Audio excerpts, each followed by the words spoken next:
Assalamualaikum warahmatullahi wabarakatuh. Untuk materi kelas 8 berikutnya yaitu tentang relasi dan fungsi. Ya, nanti di sini ada dua hal yang dibahas. Di sini ada relasi. Yang pertama tentang relasi, yang kedua tentang fungsi atau nanti nama lainnya itu pemetaan ya, pemetaan atau pemetaan. Itu nama lain dari fungsi. Sebelum masuk lebih jauh ke relasi, nanti yang pertama kita membahas relasi. Relasi itu maksudnya gini, relasi itu nama dari sebuah apa ya, kayak hubungan. Misal ada Pak Apri sama kalian. Kalau Pak Apri relasinya dengan kalian, kalian itu adalah muridnya Pak Apri. Tapi kalau kalian yang membuat relasi, Pak Apri itu guru dari kalian. Contoh lagi misal, misal kalian dari kelas 8A, jadi kelas 81. 81 misal si A itu relasinya dengan kalian itu adalah teman satu kelas. Nah, misal kalian dengan teman yang beda kelas, yang kelas 82, berarti relasinya teman satu sekolah gitu. Misal dengan mantan kalian, berarti relasinya si A itu mantan dari si B, atau misal si A itu teman dekat dari si B. Jadi relasi seperti itu ya. Bisa teman, bisa teman kerja, bisa anak dari, bisa orang tua dari, bisa guru gitu. Itu namanya relasi. Kalau di sini ada contoh ke penyajian relasi. Yang pertama tentang relasi. Di sini ada pelajaran yang disukai. Abdul menyukai matematika sama IPA. Budi IPA IPS kesenian. Chandra suka olahraga sama keterampilan. Dini kesenian sama bahasa Inggris, elok matematika, IPA dan keterampilan. Jadi di sini ada nama-nama siswa sama pelajaran-pelajaran. Relasinya apa yang menghubungkan dua hal ini? Jadi relasi itu yang menghubungkan dua hal ini ya. Yang menghubungkan dua hal ini itu pelajaran yang disukai. Abdul menyukai ini, matematika, IPA dan seterusnya. Penyajian relasi nanti ada tiga. Yang pertama menggunakan diagram panah seperti ini. Ini nama-nama siswanya tadi ya, Abdul, Budi, Chandra, Dini, dan Elok. Ini pelajaran-pelajarannya. Abdul tadi kan menyukai matematika sama IPA, berarti Abdul dihubungkan ke matematika dan IPA. Ini ya, ini yang dimaksud dengan relasi. Jadi menghubungkan Abdul dengan matematika dan IPA. Kenapa bisa dihubungkan ke matematika dan IPA? Karena relasinya pelajaran yang disukai. Kemudian Budi menyukai IPA, IPS sama kesenian, berarti dihubung-hubungkan gini. Sampai terakhir Elok menyukai matematika, IPA, dan keterampilan. Itu ya. Ini yang pertama menggunakan diagram panah. Kemudian yang kedua menggunakan diagram kartesius. Biasanya gini kalau menggambar kartesius dari diagram panah. Yang sebelah kiri kalau di sini kan nama-nama siswa itu diletakkannya di bawah. Yang sebelah kanan ini yang mata pelajaran diletakkannya yang ke atas sini ya. Biasanya gitu. Yang sebelah kiri letakkan di bawah, yang sebelah kanan dari diagram panah letakkannya ke atas gini. Pertama, Abdul menyukai matematika dan IPA. Berarti Abdul dikasih titik pas matematika sama IPA. Budi dikasih titik tepat di IPA, IPS sama kesenian. Berarti Budi sukanya IPA, IPS sama kesenian.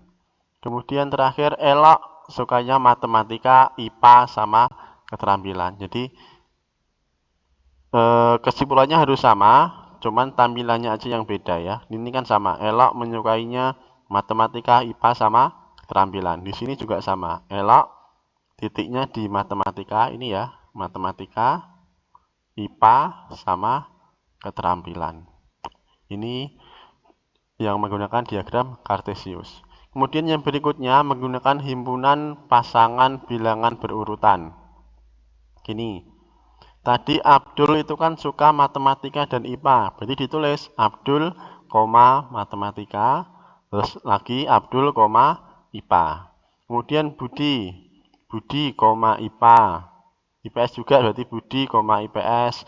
Budi, kesenian. Jadi ditulis semua. Kalau Abdul suka dua ya berarti Abdulnya pasti ada dua. Ini di sini Dini suka 2, Inggris dan kesenian. Berarti Dini juga ada 2. Dini ini. Dini, koma bahasa Inggris, Dini, koma kesenian. Maksudnya Dini suka pelajaran bahasa Inggris, Dini juga suka pelajaran kesenian. Jadi misal ada banyak ya, penulisannya ini juga semakin banyak. Dan penulisannya jangan lupa diawali dengan kurung kurawal, karena ini himpunan. Ini ya, namanya kan himpunan pasangan bilangan berurutan. Jadi diawali dengan kurung kurawal dan ditutup juga dengan kurung kurawal. Dan setiap pasangan ditutup dengan kurung. Ini ya. Ini namanya himpunan pasangan bilangan berurutan. Jadi ada 3 cara penyajian relasi. Nanti fungsi juga sama. Yang pertama dengan diagram panah, kemudian dengan koordinat kartesius atau diagram kartesius, yang ketiga dengan himpunan pasangan bilangan berurutan. Sekarang masuk yang berikutnya, setelah penyajian relasi, masuk ke yang namanya tentang aturan relasi. Kalau yang contoh di awal tadi ini kan aturan relasinya kan sudah disebutkan di sini, pelajaran yang disukai. Jadi bisa menghubungkan Abdul sukanya matematika sama IPA. Nah ini ya, kenapa Abdul dihubungkan ke matematika sama IPA? Karena nama relasinya pelajaran yang disukai. Kalau nama relasinya makanan yang disukai kan nggak mungkin Abdul dihubungkan ke matematika, Abdul dihubungkan ke IPA kan nggak mungkin. Kalau misal diganti juga pelajaran yang tidak disukai, berarti kan harusnya Abdul dihubungkan bukan ke matematika, juga bukan ke IPA. Jadi aturan relasi ini yang menentukan kelompok sebelah kiri ini dihubungkan dengan mana yang di sebelah kanan. Sekarang kita lihat aturan relasi. Nah, yang pertama ada ini. Jakarta dihubungkan dengan Indonesia. Kuala Lumpur dihubungkan dengan Malaysia. Bangkok dihubungkan dengan Thailand. Tokyo dengan Jepang. Seoul dengan Korea Selatan. Nah, kenapa Jakarta dihubungkan Indonesia dan seterusnya? Itu kan pasti ada aturannya. Kenapa tahu ini kok dihubungkan ke sini? Nah, aturan itu yang disebut aturan relasi. Aturan relasinya apa? Agar Jakarta dihubungkan ke Indonesia, Tokyo ke Jepang, aturan relasinya adalah apa ini? Bentar. Aturan relasinya ibu kota dari. Nah, jadi menentukan aturan relasi harus cocok semua nanti kalau dibaca. Dicek Jakarta ibu kota dari Indonesia. Itu ya. Kuala Lumpur ibu kota dari Malaysia, sampai Seoul ibu kota dari Korea Selatan. Nah, ini yang disebut dengan aturan relasi. Ini kalau dalam bentuk kalimat. Sekarang yang ini angka-angka. Yang sebelah kanan diperhatikan kursor ya. 4 dihubungkan ke 2, 9 ke 3, 16 ke 4, 25 ke 5, 36 ke 6. Aturan relasinya apa? 4 itu titik-titik dari 2, 9 titik-titik dari 3. Aturan relasinya yang benar setengah dari. Kok setengah dari ya? Oh, ini harusnya akar dari ya. Salah. Yang benar harusnya 4 setengah dari 2, benar nggak? 4 setengah dari 2, salah ya. Harusnya bukan setengah ini.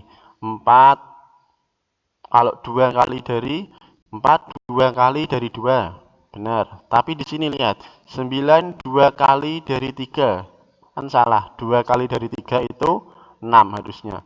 Berarti di sini yang benar 4 kuadrat dari. Kuadrat dari. Ini ya yang benar. Tadi salah yang setengah dari. Yang benar 9 itu kuadrat dari 3. 16 itu kuadrat dari 4. 36 kuadrat dari 6. Kalau selain kuadrat bisa juga pakai pangkat 2 ya. 4 pangkat 2 dari 2.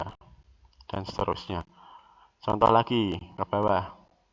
Ini 1 ke 2, 2 ke 4, 3 ke 6, 4 ke 8. Nah, ini yang jawaban yang tadi ya. 1 itu titik-titik dari 2. 2 titik-titik dari 4. Yang benar adalah setengah dari 4, setengah dari 8, 3 setengah dari 6, 2 setengah dari 4, 1 setengah dari 2. Jadi kalau memberikan aturan relasi, semua pasangan ini harus bernilai benar ya. Ketika dibaca nilainya benar. Dan membacanya depan dulu, relasi, baru belakang. 1 setengah dari 2. Bacanya gitu. Jangan setengah dari 1, 2. Jangan gitu bacanya ya. Jadi bacanya kiri dulu, relasi, baru yang sebelah kanan. Sekarang contoh yang ini, sebelah kanan. 2 pasangannya ke 1. 3 ke 2, 4 ke 3, 5 ke 4, 6 ke 5. Nah, ini yang hati-hati di sini. 2 ke 1, dia selalu berselisih 1 ya. Ini selalu berkurang 1. 2 ke 1 berkurang 1. 3 ke 2 berkurang 1. Sampai 6 ke 5 juga berkurang 1. Nah, namanya gimana berarti? Ini kan udah jelas selisihnya selalu 1. Nah, kalau ada seperti ini, nama relasinya itu atau aturan relasinya 1 lebihnya dari, kalimatnya agak gimana gitu ya. Coba dibaca. 2, 1 lebihnya dari 1. 4, 1 lebihnya dari 3. Maksudnya gini, 4 itu kan 1 lebih banyak dari 3. Gitu boleh, 1 lebih banyak dari 3 atau 1 lebih besar dari 3. Tapi bahasa yang umum dipakai kalimatnya 1 lebihnya, gitu ya. Di 6, 1 lebihnya dari 5. Jadi kalau ada relasi yang seperti ini, yang selisihnya selalu sama gini, itu berarti pakai kalimat seperti ini. Kalau selisihnya 1, berarti ya 1 lebihnya dari. Kalau selisihnya sama-sama 2 semua, berarti ya 2 lebihnya dari. Itu ya. Sekarang yang hampir sama kayak ini. Oh, ini nih, yang kiri bawah. Ini selisihnya juga sama. 1 ke 2. 2 ke 3, 3 ke 4, 4 ke 5, 5 ke 6. Ini kan juga selisihnya selalu sama, selalu 1. Tapi yang sebelah kiri lebih kurang dari yang sebelah kanan, lebih kecil yang sebelah kiri ya. Jadi nama aturan relasinya 1 kurangnya dari.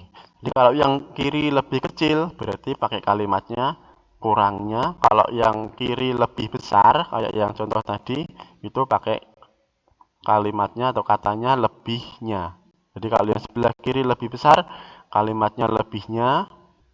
Kalau yang kiri lebih kecil kalimatnya kurangnya. Itu ya. Untuk ini angka 1 atau 2 atau 3 tergantung dari selisihnya ini. Selisihnya selalu berapa. Contoh yang terakhir. 1 dipasangkan ke 2, 3 sama 4. 2 dipasangkan ke 3 dan 4. 3 dipasangkan ke 4. 4, 5, 6 nggak punya pasangan. Ini diperhatikan. 1 titik dari 2, 3 dan 4. 2 titik-titik dari 3 dan 4. 3 titik-titik dari 4. Aturan relasinya kurang dari. Kenapa kurang dari? Coba dibaca. 1 kurang dari 2, 3, dan 4. 1 kan kurang dari ini ya, 2, 3, dan 4. 1 kurang dari 1 enggak? Enggak, karena 1 sama dengan 1. Terus 2 kurang dari 3 dan 4. Dan 3 kurang dari 4. Kenapa 4, 5, 6 enggak punya pasangan? Coba dibaca.